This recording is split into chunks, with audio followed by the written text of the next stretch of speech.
Okay, I'm gonna do live streaming now, but before that I have to check the settings because every time I click on live streaming through the software that I'm using, I have to enable the video and make it public manually, otherwise it won't get this. This is public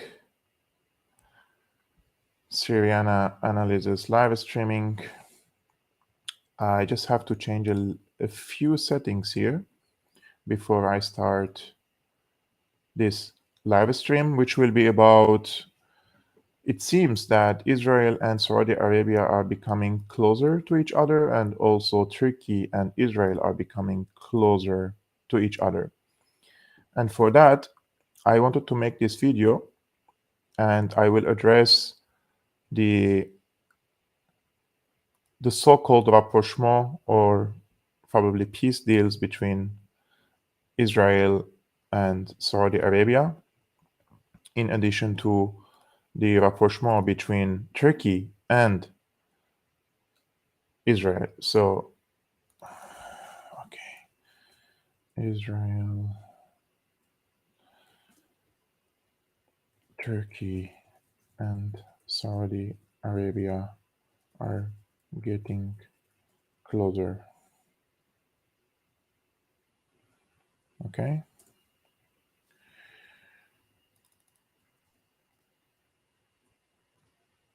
Okay. Save. I think now it should work.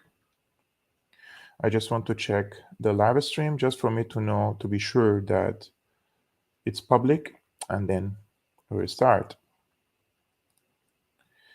Okay.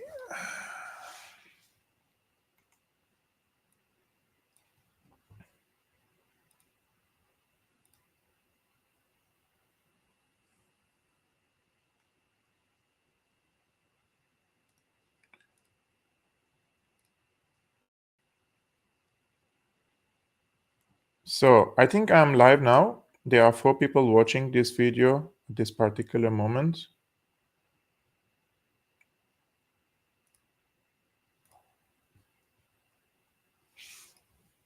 Yes. Guys, if you can watch me, please write yes. Thank you very much. Yes, I'm live.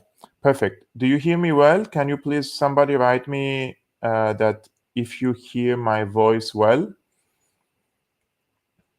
in the live chatting?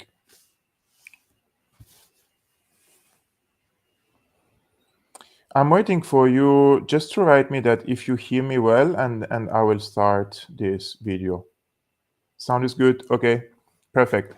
So, as you know, the Arab-Israeli conflict is one of the, I would say, complicated conflicts in the Middle East, not because of what happened in 1948 with the creation of Israel, but with the aftermath.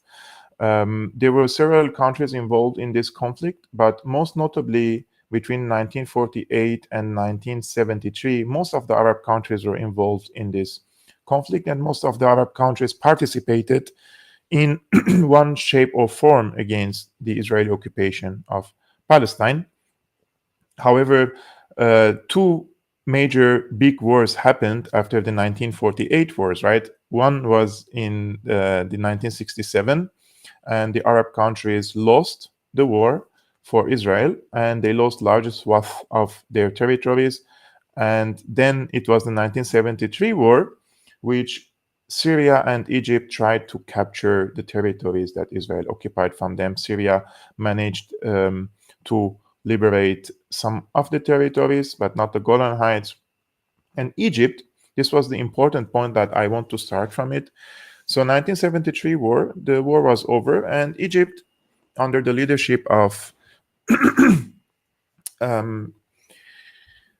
not, of course, Jamal Abdel Nasser, but his successor afterwards, Anwar Sadat, he chose the path for negotiations with Israel, right? So between 1973 and 1978, he negotiated with the Israeli side with the mediation of course, the United States. And in 1978, Egypt accepted a peace deal called Camp David Accords.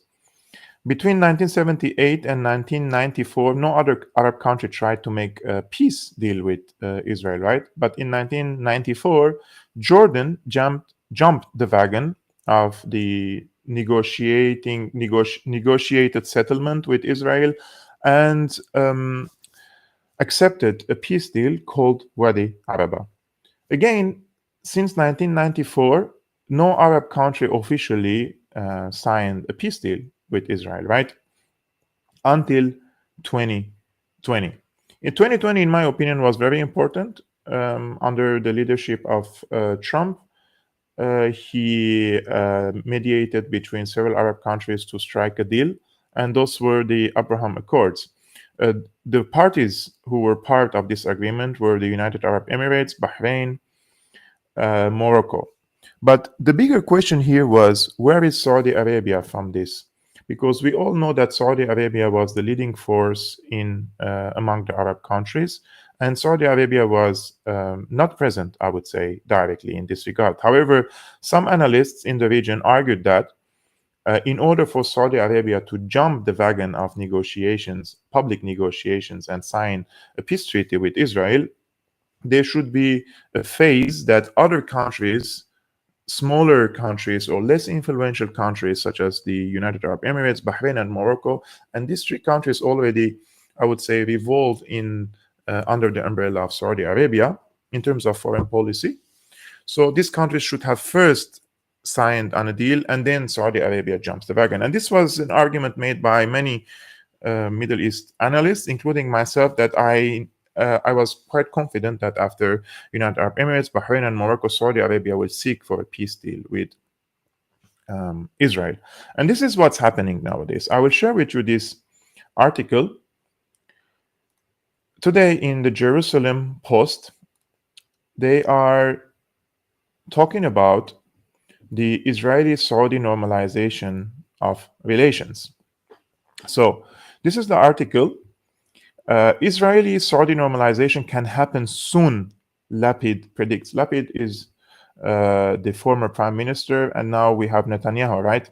But there is a transition of power, and he predicted during one of his last speeches now in the Knesset that normalization of relations can happen soon with Saudi Arabia. And I would like to start by saying, the quoting him, right? Israel can normalize ties with Saudi Arabia in the near future.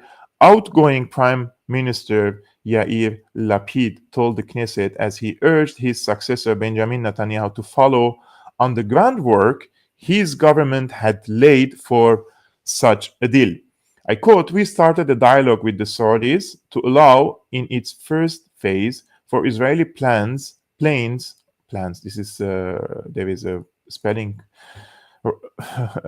mistake here, planes to fly over Saudi Arabia and to allow Israeli citizens direct flights to Mecca during the Hajj. We did more than that. We laid down the foundations for Saudi Arabia to fully join the Abraham Accords," Lapid said. "If the new government will follow the path we laid out, it is possible to normalize ties with the Saudis in the near future," he said. So now we have Benjamin Netanyahu, who is prime minister, and we know that his temperament is a little bit more difficult than the other prime ministers, and in my opinion, he is one of the most radical Israeli politicians in the recent history. And in this regard, Netanyahu said, Netanyahu has spoken of the possibility of an Israeli-Saudi deal to add to the normalization agreements he finalized with 4 Arab countries in 2020 under the auspices of the US brokered Abraham Accords. When he addressed the Knesset, Netanyahu spoke of wanting to finalize more normalization deals with countries in the region, explaining that he wanted to widen the circle of peace and end the Israeli-Arab conflict.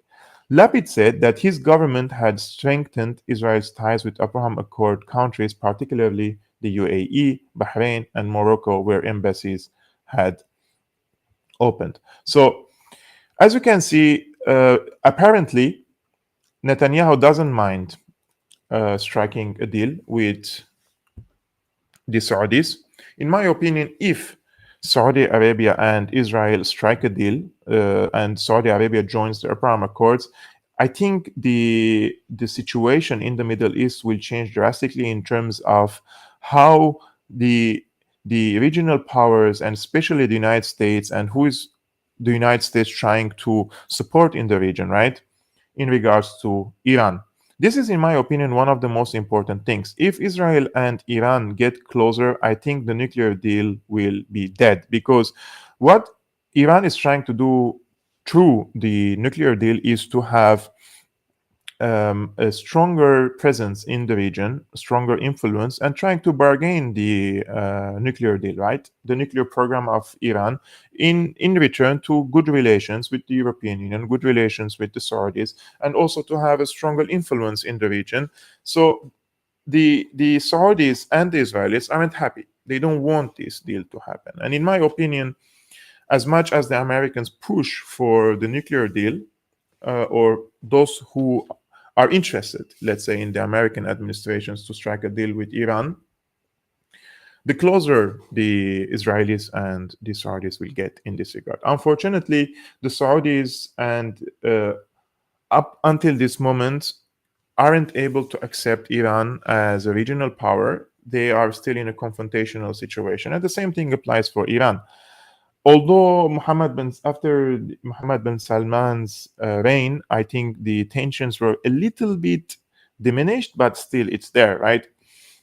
So it would be very interesting to see how the Saudis will react. First, if there is a nuclear deal, will they come closer to the Israelis, which is something that I expect? And if the Saudis and the Israelis come closer, how would be the future of the region?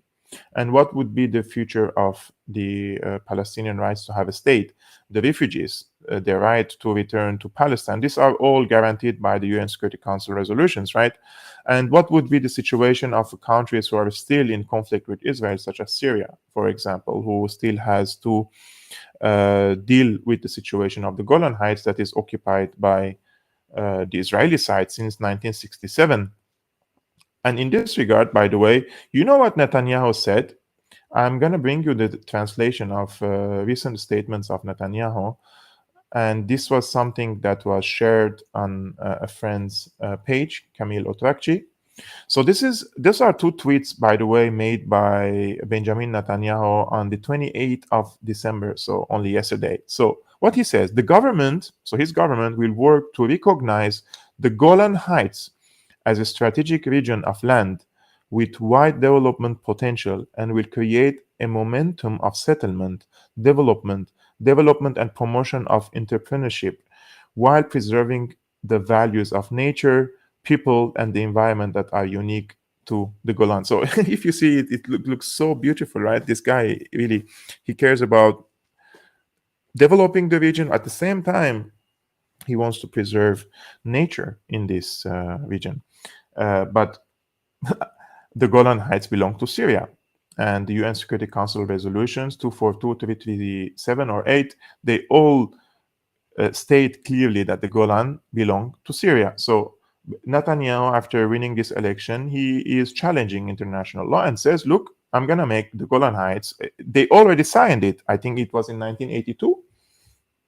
When the Israelis signed, or 86, I'm not really sure, but it was in the 80s that Israel signed a decree, like a domestic decree, that recognizes Golan as Israeli territory. So they annexed it illegally, and they consider it now Israeli territory. The second tweet, which is also interesting, these are the basic lines of the national government headed by me. The Jewish people have an exclusive and unquestionable right to all areas of the land of Israel. So we have to define what is the land of Israel here. I think, in my opinion, he means the entire Palestinian state, or the Palestinian territories. So he's not only talking about the territories recognized by the UN as Israeli territory or Israeli state. He means the entire Israeli Palestinian territories. Then he calls it the land of Israel. The government will promote and develop settlement in all parts of the land of Israel, in the Galil, the Negev or the Negev, the Golan, Judea, and Samaria. So, I mean, two things here that need to be taken into consideration. One, he insists on occupying territories that are not his and not for Israel, which is the Golan Heights and other territories not recognized as a Israeli territory by the UN. And two, he wants to build settlements in every place in what he calls the land of Israel.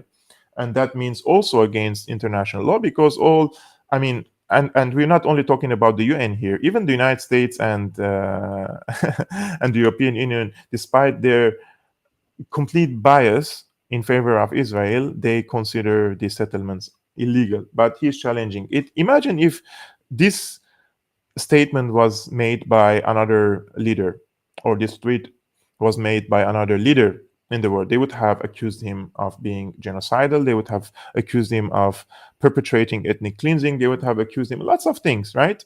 But we're living in an upside down world. So what is allowed for some is not allowed for others. That is why a lot of people around the world, and I can assure you that, they aren't happy with the current international system. They're not happy with the current way that this international system is being operated. They're not unhappy with the unipolar world led by the United States. They aren't happy that there is a law for some and the jungle for others. They're not happy that some countries can occupy and consider this territory as theirs, and when other people even try to resist it, they are called terrorists. And so it's completely broken system.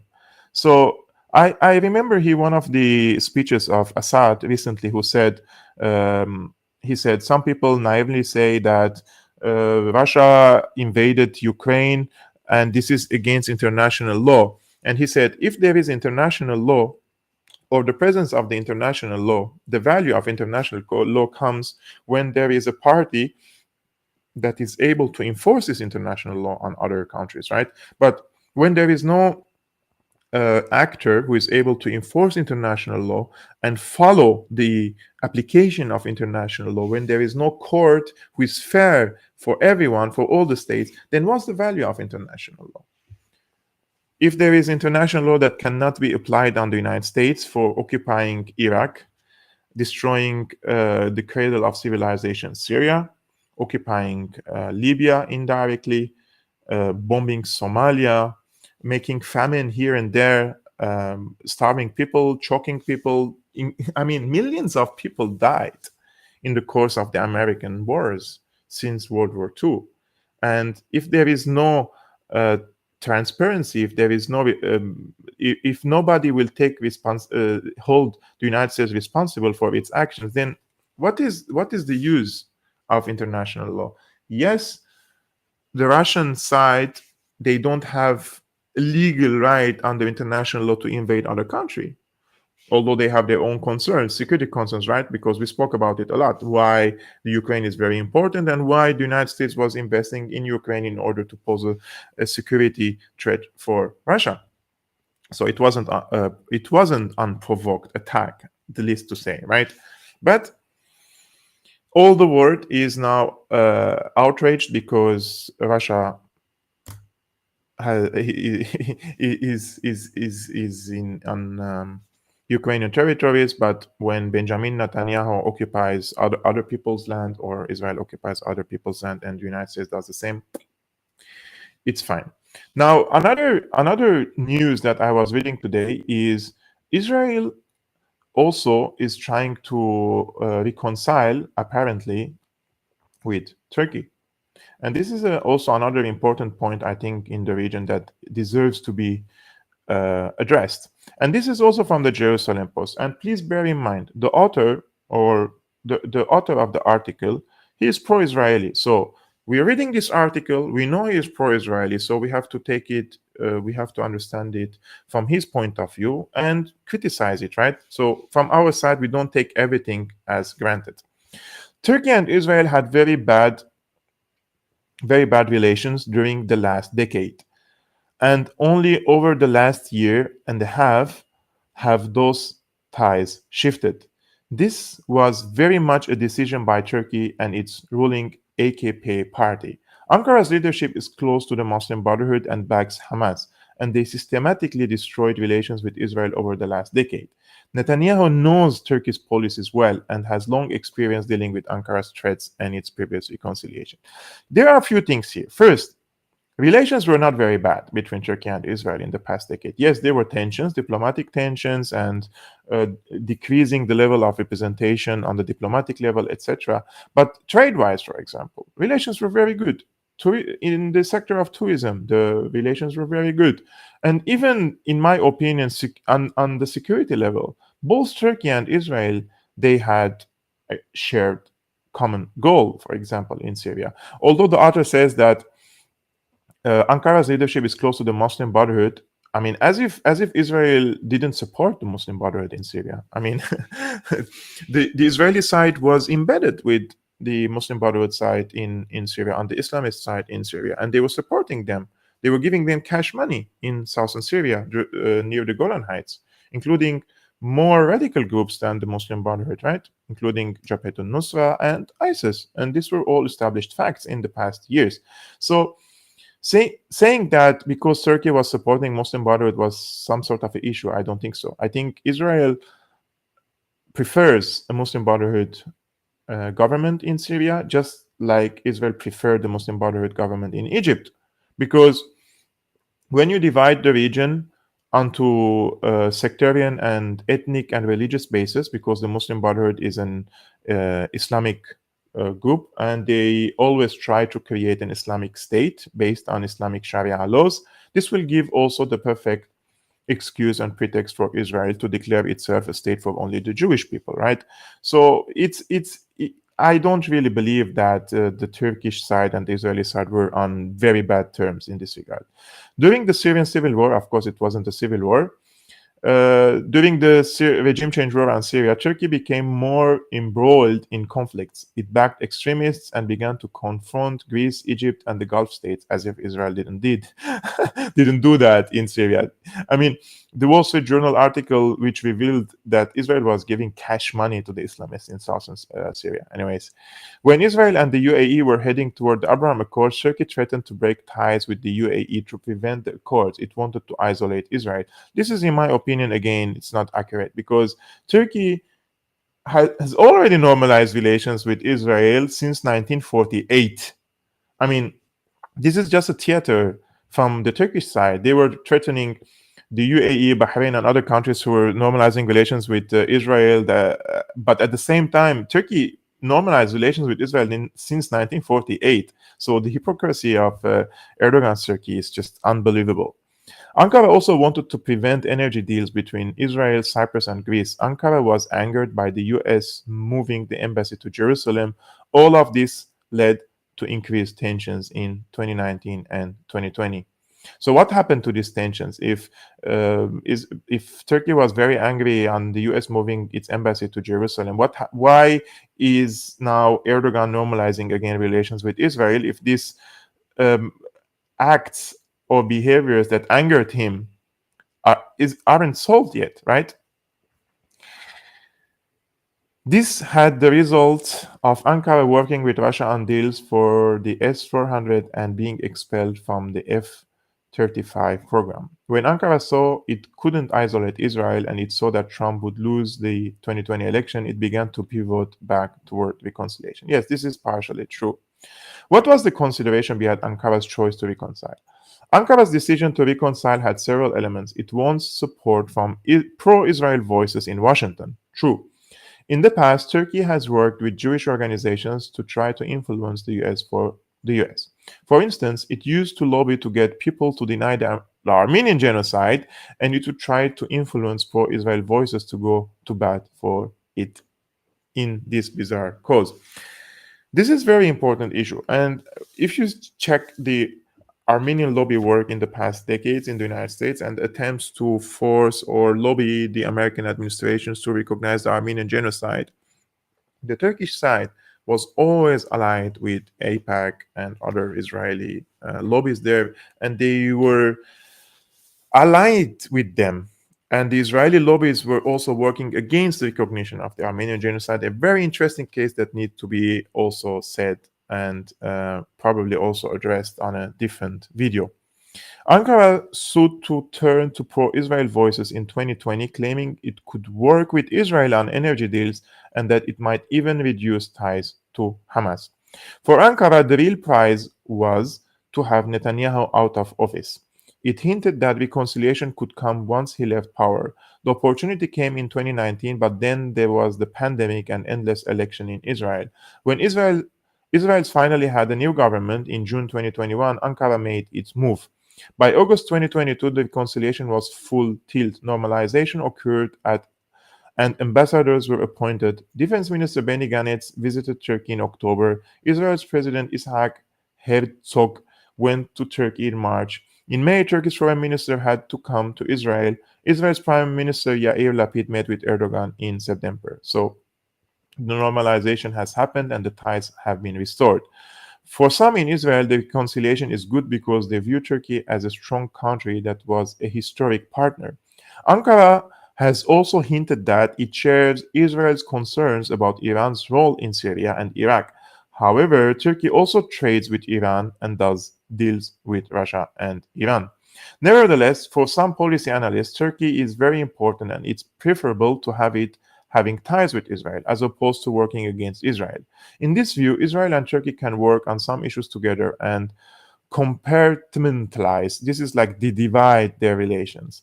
Ankara will host Hamas, but Ankara and Israel can also trade deals. Now, with Netanyahu coming back to power, it is unclear if Ankara will use this occasion.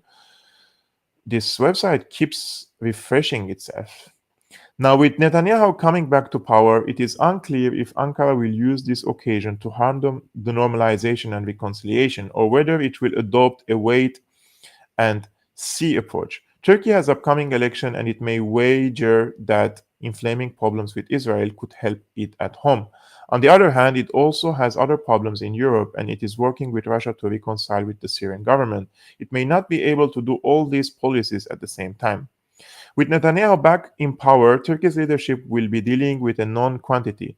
Netanyahu believes in peace through strength. He has never backed down when Ankara incites against Israel.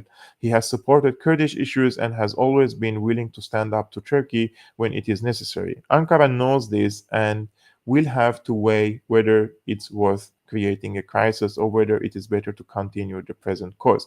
So, this is in general what is happening between Israel and the and Turkey. I think the most correct analysis is in this regard. One, Turkey wants to use the Jewish organizations in or the lobbies in the United States to gain more pro-Turkish stances from Washington. And two, both sides know that they are too important to become enemies with each other. None of the sides are aiming at destroying, like Israel is not trying to destroy Turkey, and Turkey is not trying to destroy Israel. So having bad relations while both are considered strong countries in the region is not fruitful for neither of them. Therefore, in Arabic, we say a dog that is barking with you is better than a dog barking against you. So, in this regard, I think Turkey wants to have Israel at least neutralize the Israeli position towards Turkey, and Israel wants to neutralize the Turkish relations or Turkish policy towards Israel.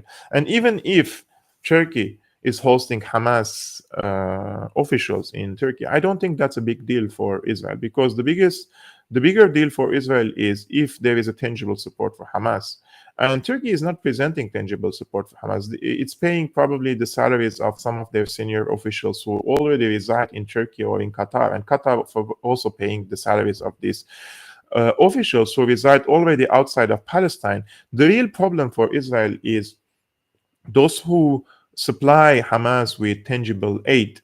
And we're talking about Iran, we're talking about Hezbollah, we're talking about Syria. Those parties who gave Hamas weapons, gave Hamas also like rockets, anti-tank rockets, and drone technology, etc., and even training. This is the real problem. At Hamas having politicians or bureaus in Turkey, it doesn't harm Israel, in my opinion. But when there are officers for Hamas in Syria, and if Hamas receives tangible support, training, intelligence support from Syria, then that is a danger for Israel, and not when Hamas sits in a safe place in Turkey or in Qatar near American bases and saying some revolutionary things on TV, and then drinking tea with Erdogan, and Erdogan drinks tea with Netanyahu, and everybody is fine with everyone. So this is just my opinion. But there is also another very important issue here. I think we have to address it carefully, and that is the reconciliation between Syria and Turkey. We all know that the relations between Syria and Turkey were very good before 2011, and after 2011, when the war erupted in Syria, or the regime change war erupted in Syria, Turkey sided with the United States, right? Sided with Israel, sided with Saudi Arabia, sided with Qatar. And even Erdogan promised his supporters in the Islamic Ummah that he will go and pray in the Umayyad mosque in Damascus after the removal of Assad. So he will go to Damascus as a liberator, as an Islamic liberator. So he was like comparing himself to some sort of a caliph or what. Anyways, things have changed drastically. Erdogan lost in Aleppo, and they have now legitimate concerns from their point of view. The Kurdish militias in the north on the borders, and the refugees, 3.5 million refugees in Turkey, they want to return them to Syria. And Syria wants from the Turkish side to withdraw from the territories they occupy, to disarm the jihadists in Idlib, and there is no other demands from the Syrian side, right? If the Turkish side withdraws from Syria and disarms the jihadists, the war would be over. And if that happens, I think the Americans will be isolated on the eastern shore of the Euphrates, where they also support the Kurdish militias there, these so-called Syrian Democratic Forces. So it would be very interesting to see how this rapprochement will proceed. And in this regard, I'm going to share with you very important news. So the defense ministers of Russia, Turkey, and Syria have held talks in Moscow in a clear sign of normalization between Ankara and Damascus in the decade-long Syrian war. Turkish Defense Minister Hulusi Akar and the head of its national intelligence organization Hakan Fidan met Syrian Defense Minister Ali Mahmoud Abbas and Syrian intelligence chief Ali Mamlouk in Moscow, along with Russia's defense minister Sergei Shoigu, the Turkish defense minister said on Wednesday. The Syrian Ministry of Defense said, I quote, the two sides discussed many files and the meeting was positive. So the Syrian side, for the first time after many reports of secret meetings between Turkish and Syrian officials, come into public and say, yes, we met and the meeting was positive. And that means the normalization of relations between Turkey and Syria are closer than we may think. And in this regard, I'm gonna host tomorrow, keep this in mind, guys, please. Tomorrow I'm gonna host Kerim Has. He is a Moscow-based analyst on Russian, Turkish, and Eurasian affairs, and he has followed this case extensively, and I have agreed with him. I'm going to host him tomorrow, probably at 7 p.m. Central European Time. Yes, 7 p.m. Central European Time. Please tune in, subscribe, and also hit the notification bell so you receive notification when I am tomorrow going live streaming with him. I'm going to do the interview as a live. I think that's also a better way to have a more reach on YouTube. In the meantime, if you're new, please subscribe and hit the like button and share this video with your friends. It's a really great help, guys, when you do that. And if you want to support my independent work, you can become a patron or become a premium member or through PayPal. There are means in the description below. You can go through them. Thank you very much for all your support and sharing my content as well. And I wish you Merry Christmas and also hopefully a Happy New Year for all of us, and would finally peace prevail in this world, but after we deal with the American imperialism.